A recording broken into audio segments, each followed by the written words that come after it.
구약성경 다니엘 3장 13절에서 30절까지 읽겠습니다.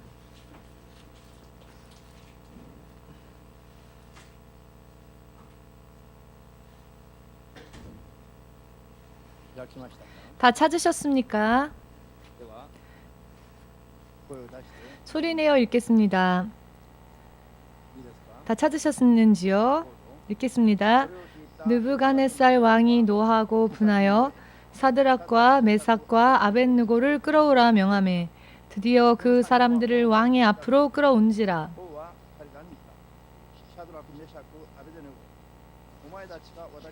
느부갓네살이 그들에게 물어 가로되 사드락 메삭 아벳느고야 너희가 내 신을 섬기지 아니하며 내가 세운 금 신상에게 만든 신상 앞에 엎드려 절하면 좋거니와.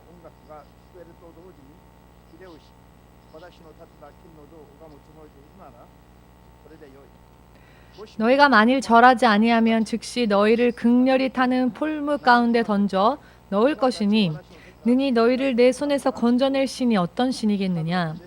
사드락과 메삭과 아벳느고가 왕에게 대답하여 가로되 느부갓네살이여 우리가 이 일에 대하여 왕에게 대답할 필요가 없나이다. 만일 그럴 것이면 왕이여 우리가 섬기는 우리 하나님이 우리를 극렬히 타는 풀무 가운데서 능히 건져내시겠고 왕의 손에서도 건져내시리이다. 그리 아니하실지라도 왕이여 우리가 왕의 신들을 섬기지도 아니하고 왕의 세우신 금 신상에게 절하지도 아니할 줄을 아옵소서. 느부갓네살이 분이 가득하여 사드락과 메삭과 아벳느고를 향하여 낯빛을 변하고 명하여 이르되 그 풀무를 뜨겁게 하기를 평일보다 7배나 뜨겁게 하라 하고 군대 중 용사 몇 사람을 명하여 사드락과 메삭과 아벳느고를 결박하여 극렬히 타는 풀무 가운데 던지라 하니 이 사람들을 고이와 속옷과 겉옷과 별 다른 옷을 입은 채 결박하여 극렬히 타는 풀무 가운데에 던질 때에 왕의 명령이 엄하고 풀무가 심히 뜨거우므로 불꽃이 사드락과 메삭과 아벳느고를 붙든 사람을 태워 죽였고 이 세 사람 사드락과 메삭과 아벳느고는 결박된 채 극렬히 타는 풀무 가운데 떨어졌더라. 때에 느부갓네살 왕이 놀라 급히 일어나서 모사들에게 물어 가로되 우리가 결박하여 불 가운데 던진 자는 세 사람이 아니었느냐. 그들이 왕에게 대답하여 가로되 왕이여 옳소이다. 왕이 또 말하여 가로되 내가 보니 결박되지 아니한 네 사람이 불 가운데로 다니는데 상하지도 아니하였고 그 넷째의 모양은 신들의 아들과 같도다 하고 느부갓네살이 극렬히 타는 풀무 아구 가까이 가서 불러 가로되 지극히 높으신 하나님의 종 사드락 메삭 아벳느고야 나와서 이리로 오라 하매 사드락과 메삭과 아벳느고가 불 가운데서 나온지라.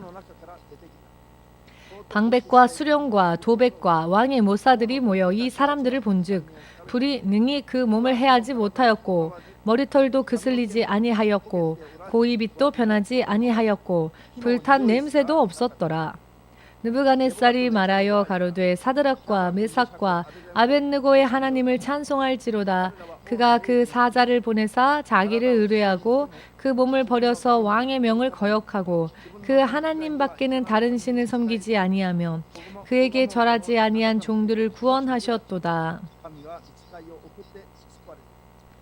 그러므로 내가 이제 조서를 내리노니 각 백성과 각 나라와 각 방언하는 자가 무릇 사드락과 메삭과 아벳느고의 하나님께 설만이 말하거든 그 몸을 쪼개고 그 집으로 걸음터를 삼을지니 이는 이같이 사람을 구원할 다른 신이 없음이니라 하고 왕이 드디어 사드락과 메삭과 아벳느고를 바벨론 도에서 더욱 높이니라. 아멘. 기도하겠습니다. 만군의 주 되신 하나님, 영원히 불 가운데로 던지워져 주님께 등을 돌린 채로 주님께 반역하였던 그 죄를 책임질 수밖에 없었던 우리를 위하여 십자가에서 피 흘리시고 한 사람 한 사람의 죄를 대신 짊어주시고 죽기까지 이르신 주 예수께서 모든 사람들이 회개하면 그 죄를 용서하시고 회개하면 하나님 나라로 돌아갈 수 있는 길을 열어주시고 죽음 가운데에서 부활의 길을 열어주시고 믿는 자들은 아무런 대가 없이 그 구원의 길을 주시기 위하여서 믿는 자들에게 그 길을 주시기 위하여 예수님은 바로 주님의 이름을 우리에게 주셨습니다.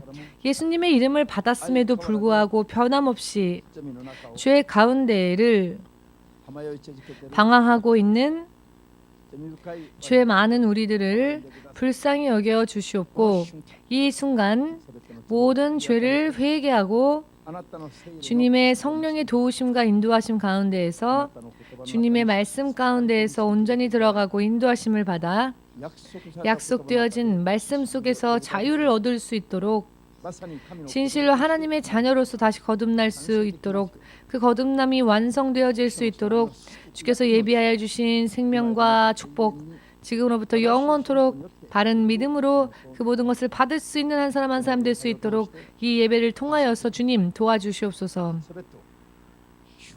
모든 것을 주 예수의 성령님께 맡기오며 예수님의 이름으로 기도하옵나이다. 아멘. 할렐루야.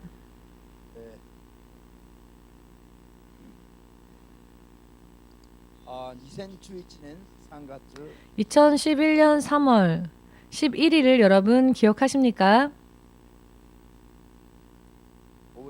2011년 3월 11일 무슨 날이었는지 무슨 일이 일어났는지 기억하십니까? 늦으셨습니다.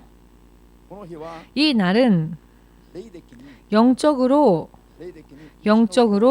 우리 교회가 다시 한번 하나님 앞에 인정하심을 받는 우리 교회의 흐름이 바뀌어지는 그런 순간이었다라고 하는 감동이 주어졌습니다. 자, 이게 무슨 감동인가 하면은 2011년 3월 11일 오후 2시 45분에 동북 지역에 커다란 정말 큰 대지진이 일어났지요. 대지진이 일어난 결과 커다란 쓰나미가 덮쳤고 11개의 도시에 이 대형 쓰나미가 덮쳤고 대부분의 도시가 완전히 폐허가 되어버렸습니다. 문제는 그 영향으로 인해 일본에 온 많은 외국인들이 일본을 떠나기 시작하였죠. 그리고 선교사들조차도 일본으로부터 철수했습니다. 그런 분들이 굉장히 많이 계셨고 그 후에 일본에 와 계셨던 선교사들이 세운 교회가 대단히 많이 무너지고 말았죠. 왜냐하면 너무 많은 사람들이 다시 고국으로 돌아갔기 때문에 예배당을 유지할 수도 없어서 작은 그룹이 남아서 어떤 커피숍에서 예배를 드리거나 혹은 두세 교회가 연합해서 한 예배당을 빌려서 그 예배당을 빌려서 교회가 연합으로 예배를 드리거나 다른 이야기를 하지 않아도 정말 하나님의 교회만 먼저 보아도 하나님 교회도 그 세력을 많이 잃었다는 것입니다. 이렇게 지진과 쓰나미의 영향으로 교회가 이렇게까지 되었다는 것입니다. 어떤 의미로 볼 때에는 정말 탄식해야 할 이야기지요. 그런데 우리 교회는 그때부터 그 전까지 주님께서 비전으로 우리에게 주셨던 그 꿈이 이제는 실제적으로 길이 열리는 하나님께서 그 전보다 더욱더 강하게 우리 교회의 흐름을 바꾸시고 미리 우리에게 비전을 보여주심으로써 약속하여 주셨던 것을 확실하게 주님이 다시 실현해 나아가신다는 것을 보는 그런 시대를 주님께서 열어주셨습니다. 또한 이와 같이 모든 것은 생과 사, 죽음과 생명, 재앙과 축복, 이 모든 것들을 한 손에 쥐고 통치하시고 다스리시는 하나님, 바로 그분이 하나님이시고요. 어떠한 일이 있다 할지라도 하나님과 함께 더불어 하나님께서 옳다 하시는 그와 같은 믿음을 우리가 하나님 앞에 보이면 눈에 보이는 현실이나 상황, 형편 이와 같은 것과는 전혀 관계가 없이 더욱더 확실하게 또렷이 또한 손으로 보고 만져보고 확인할 수 있을 정도로 하나님은 믿는 자에게 승리를 주신다는 것을 확실하게 현실 가운데에서 주님이 보여주신 하나의 계기가 되었던 것이 바로 3월 11일에 일어났던 동경의 재난이었습니다. 이 재난, 이 지진을, 대지진을 계기로 하여서 우리 교회는 모든 것이 정말로 하나님 손 안에 있다는 것을 확실하게 확신을 가지고 믿을 수 있게 되었고 또 의지할 수 있게 되었고요. 이 하나님께서 약속 가운데에서 어떻게 역사하고 일하시는지 눈으로 보고 확인할 수 있었습니다. 여러분, 잠언 26장 2절 말씀에 근거 없는 저주는 임하지 않는다는 말씀이 있습니다. 하나님께서는 근거가 없음에도 불구하고 근거가 없는 사람에게 저주를 내리는 분이 아니라는 것입니다. 반드시 무언가가 잘못되었을 때, 어긋났을 때 그것에 합당한 근거가 있기 때문에 하나님께서는 심판을 하신다는 것입니다. 이 말씀을 다시 바꿔 말씀드린다면 근거가 없는 축복 또한 오지 않는다는 것입니다. 자, 이것은 무엇이냐? 하나님께서는 보신 대로, 들으신 대로 한 사람 한 사람의 믿음을 먼저 보신 후에 어떤 사람에게는 축복을 주시며 어떤 사람에게는 승리를 주시고 어떤 사람에게는 생명을 주시고 또 어떤 사람에게는 약속 가운데에서의 여러 많은 의미로서의 하나님으로부터 응답을 주시는 하나님이시다라는 것입니다. 근거 없이는 아무것도 하나님은 일하지 않으십니다. 그렇기 때문에 무슨 일을 하건 하나님께 대하여 우리는 확신을 가지는 것이 정말 중요합니다.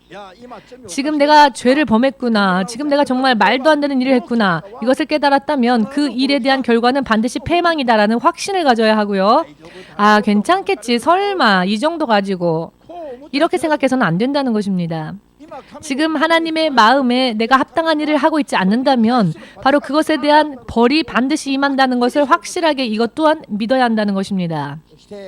또한 다시 바꾸어 말한다면 하나님을 기쁘시게 해드리는 즉 진리의 말씀을 토대로 한 삶을 우리가 온전히 행한다면 또한 이후에 이 우리의 행위에 대한 하나님의 축복 또한 반드시 임한다.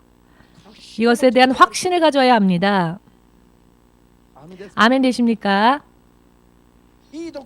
좋은 것만 생각하고 좋은 것만 봐서도 안 되고요. 또한 나쁜 것만 생각해서도 안 됩니다. 우리는 예수 그리스도의 친히 하신 말씀들을 성경을 통해 보면은 정말 꿀과 같이 뚝뚝 떨어지는 그런 달콤한 말씀만 하신 것은 아니었죠. 예수님은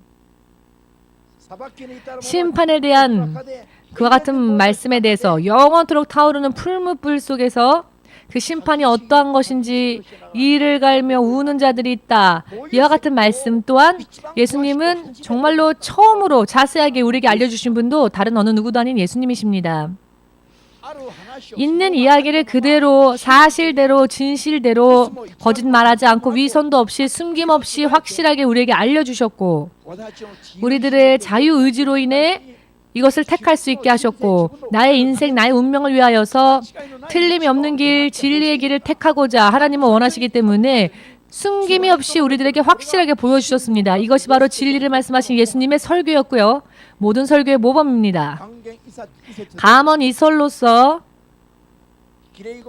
좋은 말만, 귀에 듣기 좋은 말들만 늘어놓는 것은 설교가 아닙니다.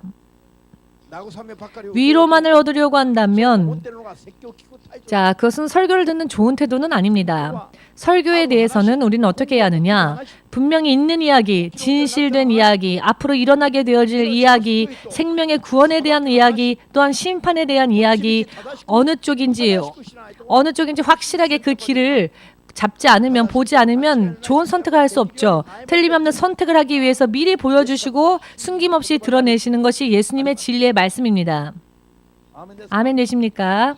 그렇기 때문에 성경을 자세하게 읽고 바르게 깨닫고 또한 설교의 말씀 또한 바르게 듣고 바르게 깨달아서 절대로 독극물을 마셔서는 안 되지요.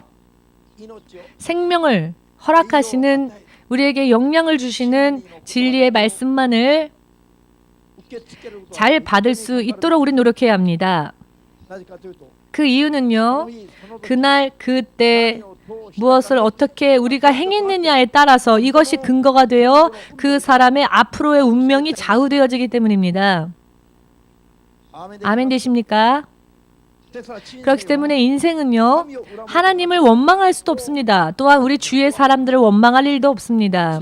모든 것이 바로 모든 것의 취사 선택은 나의 의지에 의한 개개인의 의지에 의한 결과이기 때문에 그렇기 때문에 전부 자기의 인생은 스스로 어느 길을 택했느냐에 따라서 그 결과가 하나님으로 인해 정해진다는 것입니다. 하나님께서는 한 사람 한 사람의 믿음을 그리고 그 행위와 또한 선택, 어떤 길을 택하느냐를 보시고 들으신 후에 그대로 응답하시고 또는 보응하시는 틀림이 없는 정확하신 하나님이십니다. 할렐루야. 저 사람은 아무것도 안 한 것처럼 보일 수 있는데 왜 저 사람은 저렇게 축복을 받을까? 라고 생각하는 분이 만일 계시다면 그것은 바로 착각일 뿐입니다. 하나님으로부터 무언가 선한 것을 받은 자가 있다면 그 사람은 그만큼의 무언가를 어딘가에서 하나님께 드렸다는 것입니다. 근거 없는 축복은 없습니다. 뿌리지 않은 곳에서는 결코 추수할 수 없습니다. 하나님께서 그렇게 정하셨습니다. 뿌리지 않은 곳에서 일확천금을 거두게 할 수 있다. 혹은 그런 사상과 생각을 심어주고 그래서 사람들이 온전히 걷지 못하게 하여서 사람들이 그 인생이 근거 없는 축복으로 걸어가게끔 유혹하는 것은 바로 마귀로부터의 사상입니다. 아멘 되십니까? 환란을 통과할 때에 우리 교회는 단 1초도 흔들림 없이 요동치 않고 하던 일을 더 확실하게 실행했습니다. 우에노 공원에서 바로 그 대지진이 일어났던 때가 금요일 우에노 공원에서 설교를 마치고 식사를 여러분들에게 나누어 드리던 때였습니다. 마치 하늘까지 흔들리는 것과 같은 느낌이었죠. 그때 지진은 정말 대단했습니다.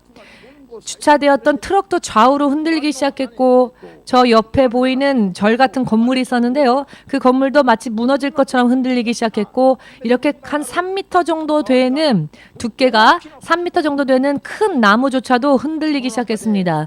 그런 상황 속에서 우리는 이와 같은 것들을 보면서도 우리 손은 우리 노시자 여러분들에게 음식을 나누어 주는 것을 쉬지 않고 계속적으로 나누어 드렸죠. 전혀 그것 때문에 두려워하거나 공포를 떨거나 흔들리지 않고 우리가 하던 하나님의 일을 이렇게 했습니다.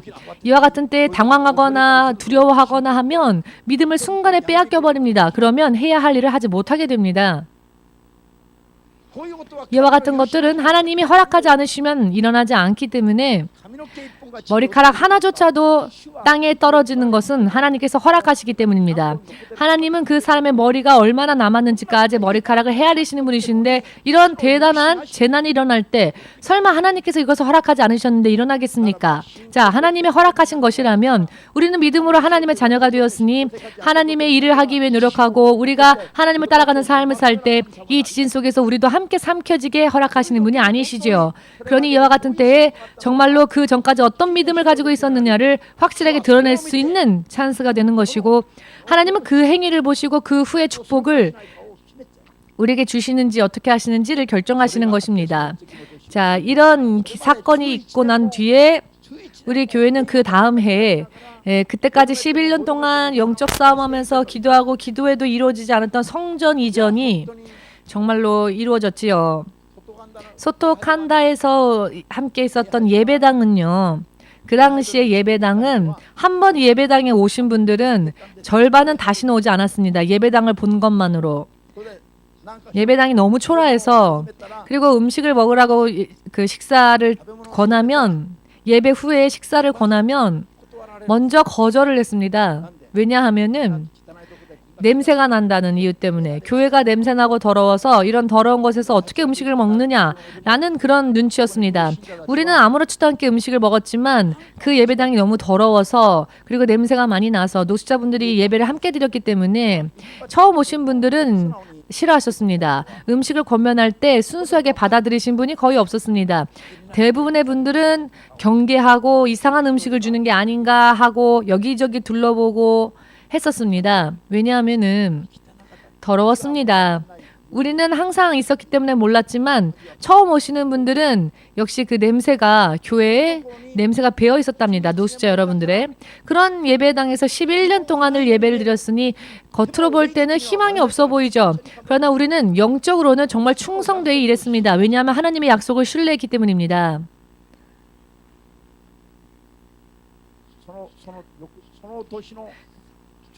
그 해 12월에 즉 지진이 일어난 그 해 12월에 신바시 예배당을 계약할 수 있게 되었습니다. 11년 만에 그렇게 기도하였는데 11년 만에 이루어지지 않았었던 하나님의 약속이 실제로 이루어지고 문이 열리는 것을 우리는 목격했습니다. 신바시로 옮겼을 때에는 소토칸다이 예배당보다 그 월세가 3배였습니다. 그렇기 때문에 당연히 그 월세 때문에 신경이 쓰이죠. 이 월세를 어떻게 감당할까? 어떻게 될까? 걱정까지는 아니지만은 신경은 쓰였습니다. 그런데 어느 날 하나님께서 저에게 꿈을 주시는데 그 꿈을 꾸었는데요. 그 꿈 속에서 월세를 왜 너가 걱정하냐라고 하셨습니다. 저는 다시 한번 영적으로 깨어났습니다. 교회 월세는 내가 걱정하고 내가 계산할 게 아니다. 내가 걱정하고 계산한다고 해서 해결되는 게 아니라는 것입니다. 이 모든 것들을 책임지시고 주시기도 하시며 걷어가시기도 하시고 세상의 모든 질서를 지키시며 때로는 이 모든 것들을 멈추게도 하시는 분이 바로 하나님이시고 하나님의 손에 역사하심이시기 때문에 아멘 되십니까? 그렇기 때문에 해일이 일어났을 때 대지진과 쓰나미가 일어난 뒤에 우리 교회는 오히려 더 견고해졌고 11년 만에 드디어 약속의 그 비전의 꿈이 이루어졌습니다. 주실 수도 있고 걷어가실 수 있고 모든 것을 통치하시고 다스리시고 주관하시는 하나님이 정말로 우리와 함께 하신다는 것을 보고 알 수 있게 되었습니다. 아멘. 똑같은 해에 똑같이 일본이란 땅에서 똑같은 재난을 통과하면서도 어떤 교회는 어떤 곳은 점점 쇠퇴해가고 어떤 곳은 오히려 급부상하고 왜 이런 일들이 천차만별 일어나는 것일까요? 잠시 전에 말씀드린 것처럼 신앙, 믿음은 하나님과 우리와의 관계는 올바른 믿음을 토대로 한 행동을 우리가 하나님께 믿음의 행위를 보이고 하나님이 우리의 믿음을 인정해 주시고 그리하여 하나님께서 역사하실 때까지 우리가 나아가지 않으면 안 된다는 것입니다. 똑같이 같은 교회를 다녔다 할지라도 어떤 사람은 하나님 앞에 점점 더 인정받고 점점 더 쓰임받고 점점 더 강건해지고 풍성해지는 사람이 있는가 하면 어떤 사람은 가면 갈수록 믿음 생활이 피곤하고 지칠 뿐이며 그 눈을 보면 금세 압니다. 아, 무언가 없나? 무언가 없나? 점점 믿음 생활이 처음에는 뜨거웠고 처음에는 불타올랐던 믿음이 점점 메말라지고 마치 마른 나무처럼 껍질만 남아버리는 그런 사람도 있습니다. 왜 이런 일들이 일어날까요? 하나님께서 인정하시고 또 하나님께서 부어주시는 것이 없었기 때문입니다. 자기의 힘만으로 노력하고 몸부림을 쳤기 때문에 점점 마른 나무와 같이 되어가는 것입니다. 여러분, 예수님을 믿노라 말하면서 그러나 자기의 힘과 자기의 생각과 판단으로 그냥 교회를 왔다 갔다 하는 것뿐이지 자기 나름대로의 믿음 생활을 합시다. 그렇다면 하나님께서 그것이 만일 옳은 일이라면 하나님께서 성령을 주시지 않아도 되었겠지요. 여러분, 예수님을 믿는 사람들에게 성령을 주신 하나님께서 그러면 쓸데없는 일을 하신 게 된 거죠. 왜냐? 우리 힘으로 할 수 있는데 왜 성령까지 보내시겠습니까? 성령까지 보내시지 않으시면 안 될 이유가 있었다는 것입니다. 성령의 도우심이 없는 믿음은 절대로 하나님께서 약속하신 축복에 들어갈 수가 없기 때문입니다. 아멘 되십니까? 세상을 이기는 믿음은 사람은 가지고 있지 않습니다. 세상을 이길 수 있는 믿음은 예수님 안에만 있습니다. 그런데 예수님은 지금 하늘의 보좌에 계시죠. 하늘의 보좌에 계신 예수님, 이 세상을 이긴 예수님, 이 세상을 이긴 분은 오직 예수님 한 분이신데 예수님은 지금 하늘의 보좌에 계시고 예수를 믿는 우리들은 이 땅에 있습니다. 예수를 믿노라 하지만 그러나 세상을 이길 수 있는 힘이 우리에게는 없기 때문에 예수님은 믿는 자들에게 하나님의 영이신 성령을 보내주셨습니다. 아멘. 성령, 예수님의 영, 예수님의 영이신 성령을 보내주지 아니하시면 예수님이 주님이시며 왕이시며 또 그렇게 섬기는 믿음 생활을 우리가 할 수가 없다는 것입니다. 예수님께서 주님이시라는 것을 여러분 고백하고 계십니까? 고백하고 있다면 그것은 성령께서 여러분들을 도와주신 결과입니다. 예수님이 주님이시며 왕이시다라는 것을 믿고 또 따르며 그렇게 살고 있다면은 그것은 예수님의 영이신 성령께서 여러분을 도와주신 결과입니다. 성령의 능력과 도우심이 없이는 절대로 사람이 예수님을 바르게 믿을 수가 없습니다. 왜냐하면 우리는 세상을 이길 힘이 없기 때문입니다. 우리는 현실에 지며 세상에 질 수밖에 없습니다. 상황과 형편이 좋을 때만 우리는 아멘하고요. 형편이 나빠지면 금세 오늘의 느부갓네살 왕처럼 얼굴색을 변하게 하고 제가 가장 싫어하는 얼굴이 어떤 얼굴인가 하면은 믿는 사람의 얼굴이 그 얼굴색을 바꿀 때가 제일 싫습니다. 활짝활짝 웃고 믿음으로 걸어갈 때는 정말 하나님의 사랑스러운 자녀의 모습으로 보이는데 시험 들어서 얼굴색이 바뀔 때, 시험 들어서 안색이 바뀐 사람을 보면 정말 사탄처럼 보입니다. 왜냐하면 그 사람 안에서 성령이 역사하지 않기 때문에 시험에 드는 겁니다. 사탄의 그 졸개들이 역사하기 때문에 시험 들기 때문입니다. 실제로 있는 이야기입니다. 가장 그럴 때에 저는 마음이 아프고 힘듭니다. 성령을 의지하지 아니하면은 믿는 자들이 믿는 자가 되지 못합니다. 너무나 간단하게 사탄의 먹이가 됩니다. 여러분, 가장 보고 싶지 않은 것은 무엇인가 하면 죽은 사람의 모습 아니겠습니까? 시체이죠. 돼지가 죽었다 합시다. 그러면 기뻐하지 않을까요? 맛있는 고기를 먹으니까. 닭이 죽었다 할지라도 그 죽어있는 닭을 보면 닭도리탕 만들어야지. 아, 닭으로 무언가 만들어야 되겠다. 기뻐하죠. 그러나 사람이 죽으면 어떡하나. 할 수만 있거든 다시 보고 싶지 않죠. 시체는. 사람의 죽은 모습은 두 번 다시 보고 싶지 않습니다. 사람 안에 생명이 없어지면 사람 안에 하나님으로부터 주어지는 에너지가 사라지고 말면 가장 이 세상에서 보고 싶지 않은 존재로 전락해버리고 만다는 것입니다. 그런데 살아있는 사람 또한 마찬가지입니다. 하나님의 은혜가 그 안에 없는 사람, 믿음이 그 안에서 없는 사람은 정말로 얼굴을 마주하는 것이 힘이 듭니다. 무슨 말씀을 드리고자 하는지 의미가 이해되어지시는지요? 제가 드리고자 하는 말씀이 하나님 또한 마찬가지라는 것을 여러분들에게 말씀드리고 싶습니다. 우리에게 믿음이 떠나갔을 때 하나님이 우리를 볼 때 슬퍼하신다는 것. 제가 어느 날 하나님께서 저에게 보여주신 감동이 있는데요. 엘리베이터에서 내리고 예배당에 들어오는 사람들이 하나님 앞에 오는 모습이 아니라는 것을 보여주셨습니다. 제가 그 문 앞에 서서 들어오는 사람들의 옷 매무새를 단정시켜 주었습니다. 지금 하나님 앞에 예배하러 왔으니까 이런 옷을 입으면 안 됩니다 하고 옷 매무새를 잡아주고 영과 혼이 마치 없고 껍데기만 들어오는 것처럼 오는 사람들이 있었습니다. 그 모습을 보면서 제가 이 모습으로 어떻게 하나님을 만날 수 있겠습니까? 하면서 그 옷 매무새를 단정하게 하고 이대로면 안 된다라는 것을 하나하나 가르치는 그런 모습을 몇 년 전에 하나님께서 저에게 보여주셨습니다. 왜냐하면은 하나님께서 고통스럽다 하셨습니다. 믿음 없이 하나님 앞에 나오기는 하는데 믿음이 없이 믿음이 떠나 있는 사람들의 모습을 보면 하나님이 아프시다는 것입니다.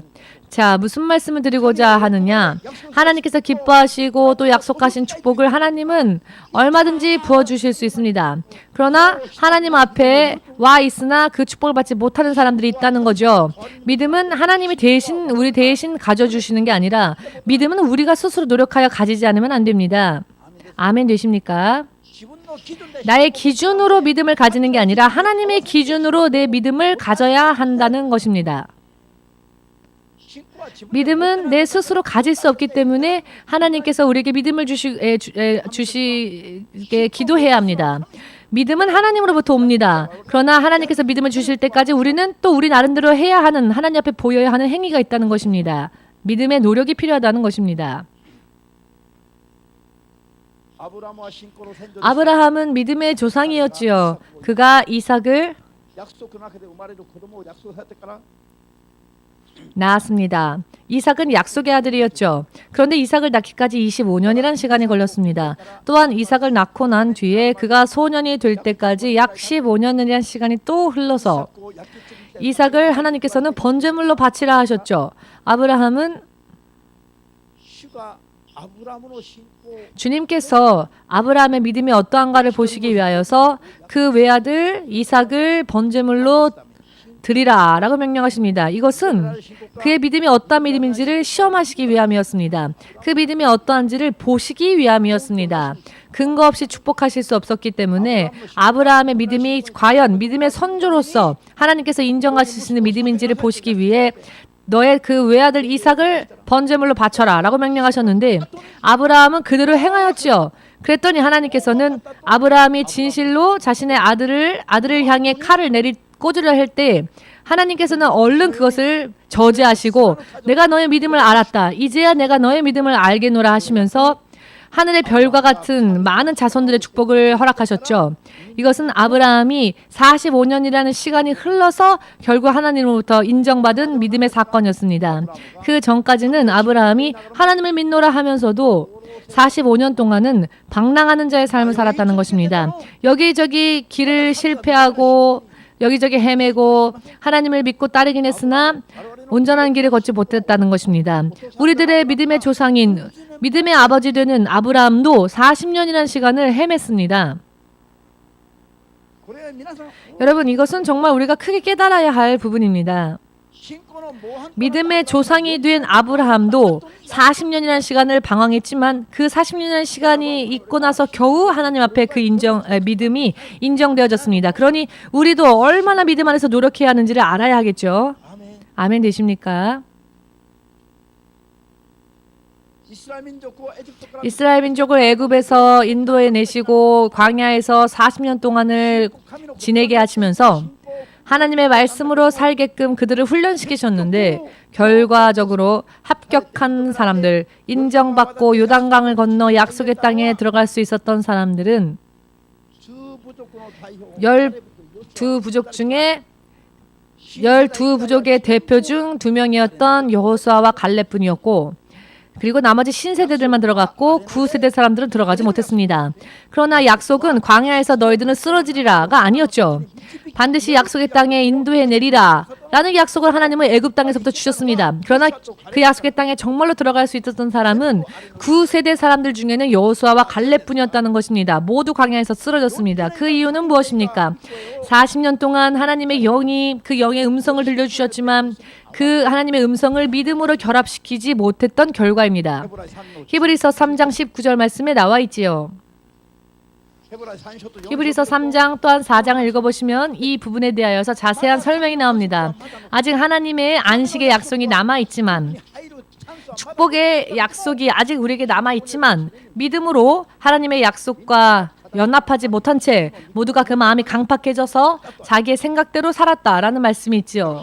그렇기 때문에 믿음은 하나님께서 인정하시는 기준까지 우리는 믿음을 가지고 하나님께 나아가지 않으면 늦는다는 것입니다. 그러나 여기에는요 정말 대단한 믿음의 노력이 필요하죠. 왜냐하면은 현실이 만만치 않죠. 광야 속에서 믿음을 지킨다. 이게 얼마나 힘든 일인지 아십니까?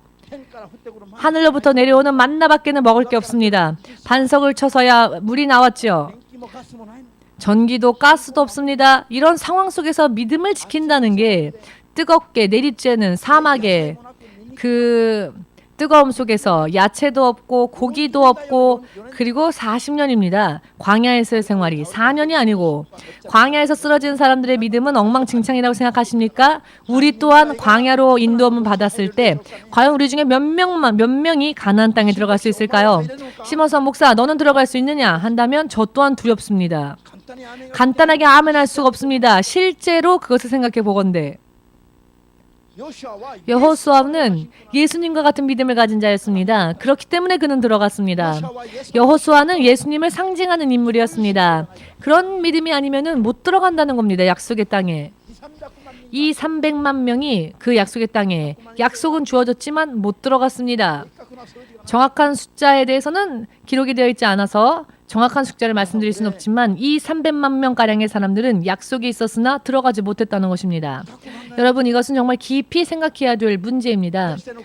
블레셋 군사의 사령관이었던 골리앗이 나타났을 때 사울 왕을 비롯하여 이스라엘의 많은 사령관들과 그리고 이스라엘의 전 국민이 그 거인 골리앗의 모습을 보고는 두려워 떨었죠. 단 한 발자국조차 그 담대하게 골리앗 앞에 나아가는 자가 없었습니다. 만군의 주 되신 하나님을 믿고 있었던 사람들이 말입니다. 골리앗 한 사람 앞에서조차 두려워서 나가는 자가 없었습니다. 도대체 어디가 하나님을 믿는다는 것입니까? 즉 하나님을 믿노라고 말하지만 믿는 믿음이 없었다는 것입니다. 그러나 그 중에 단 한 사람, 다윗, 소년이었던 다윗만이, 혈색이 좋았던 소년이었던 다윗만이 갑옷을 의지하지도 않고 창과 무기를 의지하지 않고 조약돌 5개와 그 돌을 던지는 줄만 가지고 골리앗 앞에 담대하게 나섰죠. 그러나 다윗은 그 5개의 조약돌을 의지한 게 아닙니다. 그는 골리앗에게 이렇게 말합니다. 나는 만군의 주 하나님을 의지하여 너의 앞에 나아간다 라고 선언하죠. 이 많은 사람 중에 다윗만이 하나님 앞에 진정한 진짜 믿음을 보였습니다. 진짜 믿음을 보인 후에 다윗의 운명이 완전히 바뀌어졌지요. 소년 다윗이 성읍에 들어갈 때에 이스라엘의 사람들이 노래를 부릅니다. 사울은 천이요 다윗은 만만이로다. 이스라엘의 역사 속에서 마치 혜성과 같이 다윗의 이름이 급부상하기 시작했던 것은 다윗이 골리앗에게 승리를 하고 난 뒤의 이야기였죠. 즉 믿음을 보이고 난 뒤에 일어났던 일입니다. 이스라엘의 전 국민이 두려워 떨었던 때에 다윗만큼은 하나님 앞에 믿음을 보였습니다. 그리고 그 다윗만이 하나님 앞에 인정을 받았고 그렇기 때문에 다윗에게 하나님은 이스라엘이라는 나라를 맡기신 것이죠.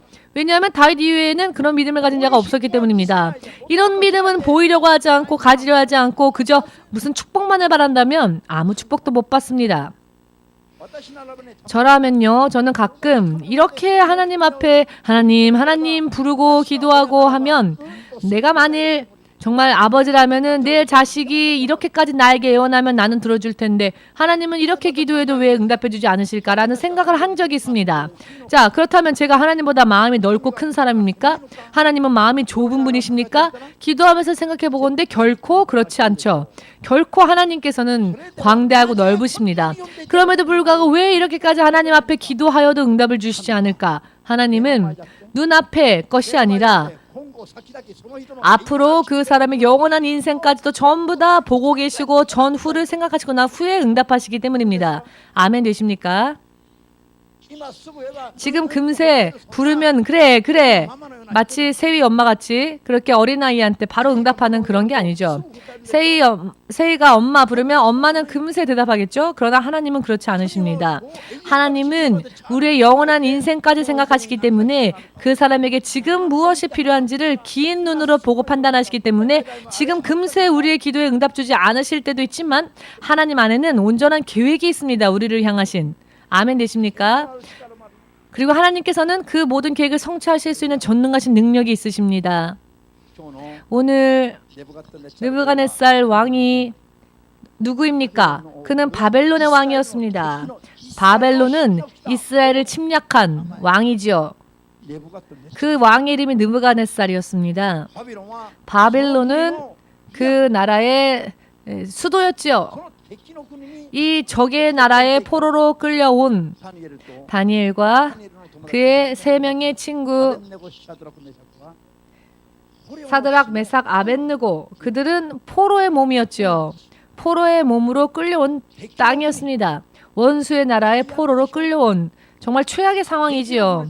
원수의 나라에서 원수의 왕이 금의 신상을 만들고는 이 신상을 향해 절하지 않으면 다 죽이겠노라. 불타오르는 풀무불에 다 던져버려 죽이겠다라고 실제로 협박하고 있었습니다. 이와 같은 상황 속에서 믿음을 지킨다는 것, 이것은 어떤 특별한 사람들만이 할 수 있는 그런 일이 되어서는 안 됩니다. 믿는 자라면은 이런 상황이 생겼을 때 누구라도 이와 같은 믿음을 보이지 않으면 안 된다는 것입니다. 아멘 되십니까? 생각해 보십시오. 그냥 타오르는 불도 뜨거운데 메드락과 이 사드락과 메삭과 아벳느고를 던지기 위해서는 항상 여느 때보다도 7배로 더 뜨겁게 불을 태워서 그들을 떨어뜨리려 하였죠. 그리고 그들을 떨어뜨리게 하기 위하여서 그들을 결박하고 그 불 속으로 던지기 위해 같이 갔던 사람들, 군사들조차, 가까이 갔던 사람들조차 다 죽을 정도로 뜨거운 불이었는데 그 극렬히 타는 풀무 속에 이 3명이 결박당한 채로 떨어졌는데 느부갓네살이 나중에 이 불을 보니 어떠했습니까? 3명을 던졌는데 4명이 그것도 자유롭게 풀무 속을 움직이는 것을 보았죠.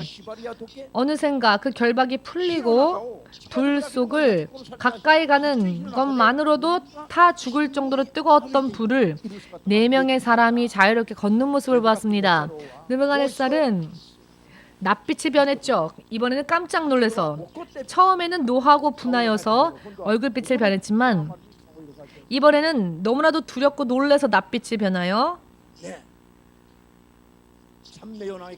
아니 3명을 던진 게 아니냐라고 측근들에게 말하죠. 그랬더니 측근들은 그렇습니다 라고 합니다. 그런데 어떻게 4명이 또 이 불무 속에 아무렇지도 않게 자유롭게 움직이느냐라고 말을 합니다. 더군다나 4번째 사람은 신의 아들과 같은 모습을 하고 있지 않느냐. 평범한 사람의 모습이 아니다 라고 말하죠. 느부갓네살은 너무나도 놀라서 지극히 높으신 하나님을 섬기는 이들아 이리로 나아오라 라고 명합니다. 그랬더니 그들은 결박에서 자유로워진 몸으로 걸어 나와왔습니다.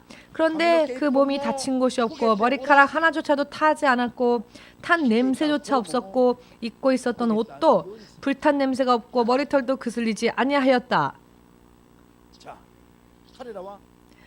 그들은 믿음을 보이고 난 뒤에 바벨론시에서 바벨론 성에서 그 어느 때보다 그 예전보다도 더 높은 지위에 오를 수 있게 되었습니다. 바벨론도에서. 여러분 오늘날 우리는 평화 속에서 살고 있습니다.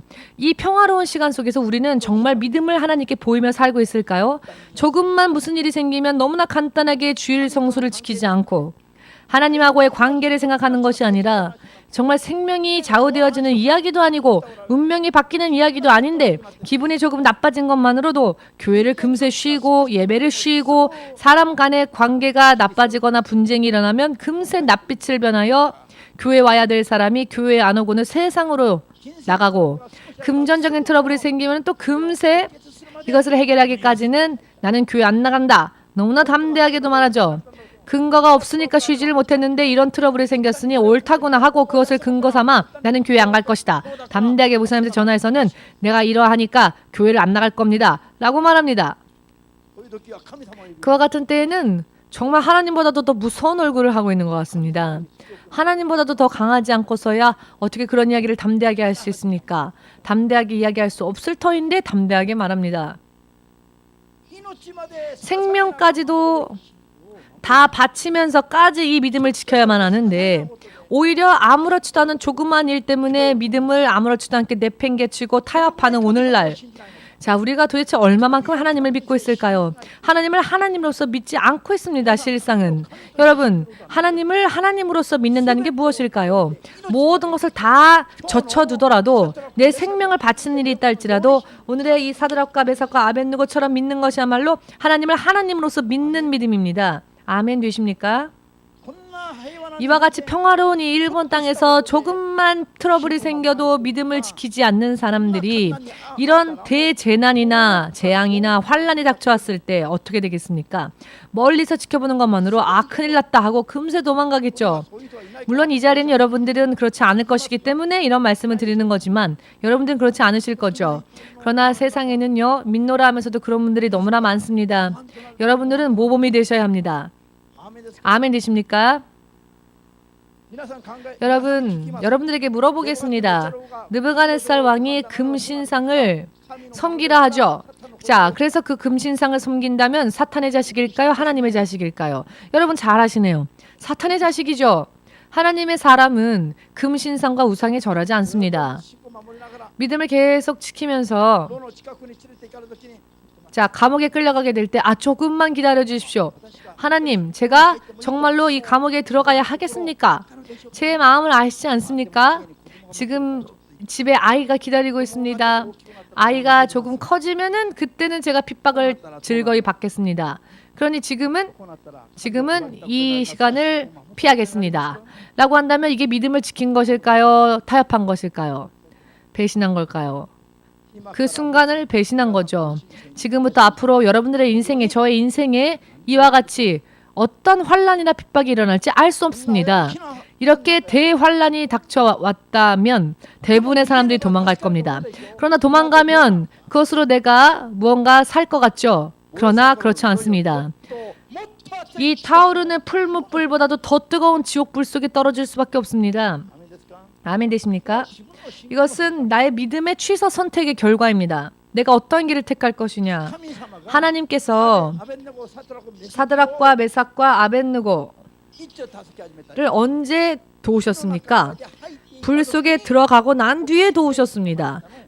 풀무 속에 들어갔더니 그 풀무 속에 천사가 기다리고 있었죠. 풀무 속에 들어가기까지 하나님은 아무런 일을 하지 않으셨습니다. 그런데 이게 문제입니다. 여기까지 갈 수 있느냐가 문제인 겁니다. 믿음이 정말로 있다면 거기까지 가야 합니다. 불 속에라도 들어가야 합니다. 그러나 대체적으로 사람들은 불 속에 들어가기 전에 자기 마음대로 길을 바꾸어 버리고 방향을 바꾸어 버리는 경향이 강하지요. 한번 저는요, 예수님을 믿기 시작하고 난 다음부터 주일날 예배를 쉰 것은 딱 한 번 있습니다. 제가 정말 잘 몰랐을 때에 2부 예배가 있다는 걸 몰라서 1부 예배에 가지 못하게 되었을 때에 예배가 더 이상 없다고 생각해서 교회를 안 간 적이 딱 한 번 있습니다. 그 다음부터는 단 한 번도 주일 성수를 어긴 적이 없습니다. 예수 믿기 시작하고 난 다음부터 지금까지.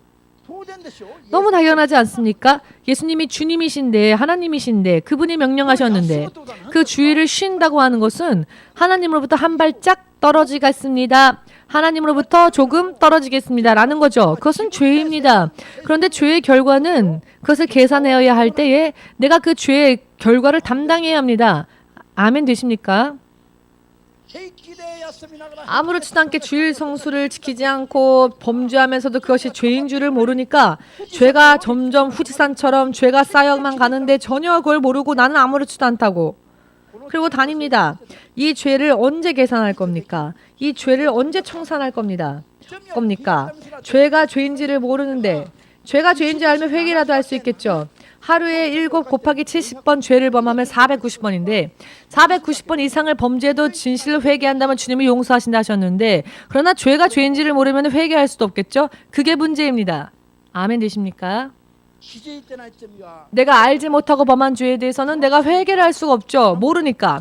그런데 그런 죄들이 점점 장성하여서 어떻게 되느냐. 결과적으로 사망을, 패망을, 실패를 만들어 나가는 것입니다. 이것은 하나님이 잘못하신 겁니까? 아니면 사람이 잘못한 것입니까? 사람이, 내가 잘못한 것이죠. 나의 죄 때문입니다. 오늘의 이 바벨론에서 믿음을 지킨 이 세 사람만이 어떤 특별한 사람들이 아니고요. 실상은 모든 믿는 자들이 이런 환란을 만났을 때 모두가 이렇게 믿음을 끝까지 보여야 한다는 것입니다. 아멘 되십니까? 그럼에도 불구하고 이 평화로운 때에 아무런 환란과 핍박이 없을 때 지금 내 자유대로 할 수 있을 때조차 믿음 생활 온전히 하지 못하는 사람이 어떻게 급속히 이런 환란이 닥쳐올 때에 믿음을 지킬 수 있겠습니까? 믿음은요, 순간에 가질 수 있는 게 아닙니다. 믿음은 점점 구하고 성령의 능력을 구하고 기도하고 조금씩 성장되어지고 그 성장이 믿음의 어떤 장성한 분량에까지 이를 때까지는 시간이 걸립니다. 예수님께서는 말씀하셨죠. 이스라엘의 12부족을 심판하시는 예수님과 더불어 같은 자리에 앉아서 이스라엘 12부족을 심판하게 될 것이다 말씀하신 사람들, 그들은 예수님을 위하여서 부모 형제를 버리고 땅을 버리고 모든 것을 주님께 드리고 오직 주님께 다 바친 사람들만이 심판의 자리에 함께 서서 예수께서 심판하실 때 그 자리에 함께 있을 수 있다 하셨습니다. 믿음을 보인 그 근거가 있는 믿음이 아니고서는 하나님은 그와 같은 축복을 약속하시지 않는다는 것입니다. 아멘 되어지십니까? 성경을 깨닫고 난 뒤에 믿음 생활을 하다 보면은 스스로 자원하여 충성을 다하고 싶어지게 될 것입니다. 깨달음이 있다면. 여러분, 이 세상에서도 우리 성공하고 싶지요. 세상에서도 성공하고 싶다면 왜 저 세상에서 성공하고자 원하지 않습니까? 몰라서 그렇습니다. 영적인 나라에서 성공한다는 것을. 힘들 때에는 하나님이 하지 않아도 좋다 하시면 좋겠다. 면제해 주시면 좋겠다. 그게 좋은 믿음이 아닙니다. 힘들 때일수록 더욱더 하나님께 다 해야 합니다. 왜냐하면 하나님은 그것을 보시고 역사하시기 때문입니다. 아멘 되십니까? 아주 힘든 상황이면 상황일수록 더욱더 우리는 노력해야 한다는 것입니다. 왜냐하면 하나님의 능력이 더 필요하기 때문에, 하나님의 도우심이 절실히 필요하기 때문에 더욱더 노력하고 더욱더 나아가야 한다는 겁니다. 힘드니까 조금 쉬어갈게요 라고 하는 생각은, 이거는 절대로 나 스스로를 결박해야 하는 일입니다. 하나님께서는 기뻐하시지 않는 침륜에 빠지는 믿음입니다. 바벨론이란 땅에서 포로로 끌려와 자기들의 의견이 묵살당할 수밖에 없는 땅에서 느부갓네살 왕이 금신상을 절하라 라고 하면 절할 수밖에 없는 환경이니까 하나님 한 번만 봐주세요. 살기 위해서는 어쩔 수 없지 않습니까? 잠깐만 절하겠습니다. 그렇다고 하나님을 안 믿는 건 아니지 않습니까? 라고 한다 할지라도 그것은 결과적으로 하나님을 배신하는 일입니다. 힘든 상황이라고 해서 해야 할 일을 안 해도 좋다, 타협해도 좋다라고 하나님은 말씀하지 않으십니다. 크게 깨달으시길 바랍니다. 그게 깨달으시길 바랍니다. 지금 죽을 것 같아요. 지금 너무 힘들어요. 바로 그때야말로 그 누구보다도 절대적으로 하나님의 능력이 필요한 사람 아닙니까? 그렇다면 그 무엇보다도 먼저 최선을 다해 하나님께 나아가고 하나님께 모든 것을 다해 나아가야 합니다. 하나님께 다 해야 합니다. 다 바쳐야 합니다. 그리고 하나님께서 인정하실 때까지 우리는 하나님 앞에 나아가야 합니다. 왜냐하면 지금 누구보다도 내가 더 하나님의 능력을 필요로 하고 있는 때이니까. 아멘. 힘이 없다면 성령께 그 힘을 구하며 해야 합니다. 그렇기 때문에 성령께서 우리를 위해 와주신 것이 아닙니까? 성령님께서 와주신 이유가 바로 여기에 있습니다. 연약한 자, 힘든 자, 그와 같은 사람들일수록 도움이 필요하기 때문에 그와 같은 사람들을 도우시기 위하여서 성령께서 예수님을 대신하여 이 땅에 와주셨습니다. 그럼에도 불구하고 교회를 긴 시간 동안 다녔어도 힘든 일이 생기면 조금 쉬게 해주세요. 교회를 잠깐 쉬겠습니다. 라고 한다면 그건 이상한 이야기죠. 힘들수록 교회를 쉬는 게 아니라 힘들수록 성령의 능력을 절실히 구하여서 하나님의 도우심을 바람으로 노력하지 않으면 안 되죠. 필사적으로 매달리지 않으면 안 되는 때인 겁니다. 아멘 되십니까? 믿음 생활을 바르게 하지 않으면, 깨닫지 않으면 여러 많은 오해들을 합니다. 믿음 속에서. 여러분,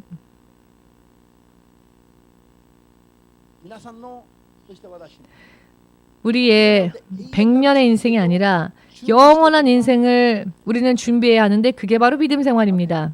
아멘. 그렇기 때문에 어떤 사람들은 나는 이미 나이가 들었으니까 이 땅에서 믿음의 준비를 할 시간이 적은 사람들은 그러니까 좀 쉬엄쉬엄 하겠습니다가 아니라 2배, 3배 더 열심히 해야 한다는 겁니다. 시간이 없기 때문에 더 또 젊은 사람들도 나쁜 길로 나아가지 않기 위해서 바로 지금 창조주 하나님을 마음에 새기고 마음에 두고 인생이 엉망진창이 되기 전에 인생이 방황하는 일이 없도록 바로 지금부터 영혼을 향하여서 젊은이들은 그 인생을 하나님 앞에 의지하며 준비해야 한다는 겁니다. 그렇기 때문에 믿음 생활은 정말로 우리가 노력하지 않으면 안 된다는 것입니다. 늦게 하나님 앞에 온 것에 대하여서 분하게 생각해야 합니다. 당신은 이제 초신자니까 괜찮습니다라고 해도 아닙니다. 저도 하겠습니다. 저도 하게 해주십시오라고 매달려야 합니다. 그런데 그냥 괜찮아요 하지 마세요 하면 사람들은 좋아하죠. 믿음이 없는 사람들은 당신은 쉬세요 하면 좋아합니다. 기도하지 않아도 돼요. 초신자니까 기도하는 게 힘드니까 집에 가세요 하면 기뻐서 집에 가죠. 그러나 그거는 당신을 포기하겠다는 이야기입니다. 어차피 말해봤자 말 안 들으니까 하고 포기하는 이야기라는 겁니다. 이럴 때는 오히려 분하게 생각하고 더 열심히 주님께 매달려야죠. 의미를 이해하시겠습니까? 육의 생각으로 믿음 생활을 살려고 하니까 정반대 방향으로 가는 겁니다. 영의 생각으로 하나님의 영의 생각을 깨닫고 영적인 법칙을 깨닫고 나면 너는 오지 말라라고 하여도 와야 되는 곳이 교회입니다. 당신은 기도 시간에 오지 마시고 집에서 그냥 적당히 하세요 해도 아니요 난 교회에서 기도할 겁니다 라고 해야죠. 내가 승리하기 위해서. 이렇게 되어야 합니다. 이것이 영의 법칙이며 승리의 법칙이며 믿음의 공식이며 축복받는 공식입니다. 그럼에도 불구하고 아직도 이와 같은 것들을 잘 모르기 때문에 열심히 하세요 라고 하면 부담 주는구나 이 교회는 이렇게 생각을 하는 것이죠. 마음이 무거워. 이 교회 오면 마음이 무거워 라고 하는데 마음이 무거워질 때 그 마음은 육의 마음이지요. 내 영은 울고 있습니다. 더 열심히 해야 하는데 열심히 안 하고 도망가고 있으니까. 사도 바울이 말하였지요. 나의 영의 생각과 나의 육의 생각이 언제나 갈등을 일으키고 서로 대립하고 있다고. 할렐루야. 그렇기 때문에 성경은 말씀하시죠. 깨 있으라 하시고 귀가 열려야 한다고 하십니다. 눈이 있어도 못 보고 귀가 있어도 듣지 못하고 마음이 있어도 전혀 깨닫지를 못하니까 말입니다. 이것을 깨닫고 또 깨어 있을 수 있도록 해야 합니다. 오늘부터 열심을 내시기 바랍니다. 이미 주님은 늦은 비를 뿌리시고 일본의 많은 영혼들을 출사하려 하십니다. 절대적으로 영원한 생명에 있어서 운명이 바뀌어지는 이런 중요한 시기에 아직 천천히 하겠습니다라고 한다면 그 사람은 큰일 난 사람입니다. 최선을 다하여서 하나님의 축복을 받고 사용되어지고 쓰임받는 그와 같은 사람들이 되기 위해서 최선을 다하여 믿음의 그릇을 준비해야 합니다. 그와 같은 때가 지금 임했습니다. 아멘 되어지십니까? 자, 그렇다면 우리 예수님의 이름 부르고 함께 기도하겠습니다.